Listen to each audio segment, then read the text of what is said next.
All right, so some disturbing new video out of Syria that shows a young child with a machine gun.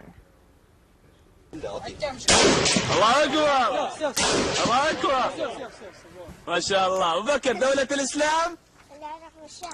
right? New concerns, Al-Qaeda may be recruiting child soldiers as terrorists. Also, right. Yeah, exactly.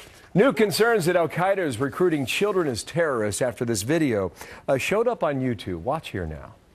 So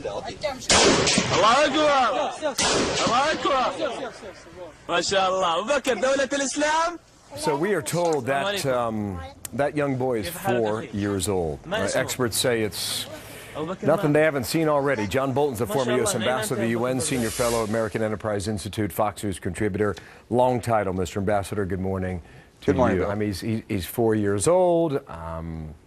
Apparently was in Syria. The kid comes from Uzbekistan, if you do the Arabic translation, as we did a bit earlier today. I don't know. What do you think about this? Well, it's in the West, we would describe this as immoral, cynical, bloodthirsty, ruthless.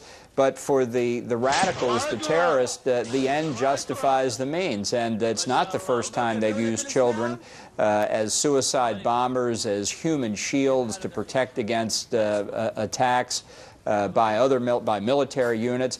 So I think it is a growing threat because they will simply use any means they can to achieve their objectives in Syria or elsewhere. You could also make a strong case that a guy like Assad is using kids as human shields. I mean, they will use schools to protect soldiers, won't they? Yes, absolutely. They've put munitions in schools. We know from Hezbollah tactics in Lebanon next door, they'll fire mortars at Israel from somebody's house, inviting retaliation, obviously, but leaving the house before the retaliation can take place. This sort of behavior is fundamentally contrary to our values, but when you're in it for their objectives, as I say, they believe the end justifies the means. And it's clear exploitation. I mean, and you've seen that not just as a conflict in Syria. We saw it in Iraq. We saw it in some cases in Afghanistan. I mean, in some ways, Mr. Ambassador, this story is as old as time. Right, but it has a particular edge to it now, given, as you said, this child may have been from Uzbekistan, home of the Islamic movement of Uzbekistan, so they may be engaged in human trafficking as well as using children for terrorist activities. It's a pretty sordid story. One more point on this. Also on the tape, the audio, they talk about the Islamic State in Iraq and Syria. Now, you've talked many times about this border between those two countries right now with the civil war in Syria for 2+ years, how unguarded it is. And now you've got the flag of Al-Qaeda flying over Fallujah and Ramadi.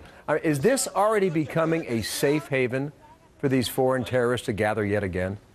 Well, I think it is. I think it's out of control of the Iraqi government in Baghdad, and certainly it's out of control of the Assad regime in Syria, and the Sunni extremists on both sides clearly cooperating together. Interesting, today the leadership of Al-Qaeda expelled the ISIS, I guess too extreme even for them.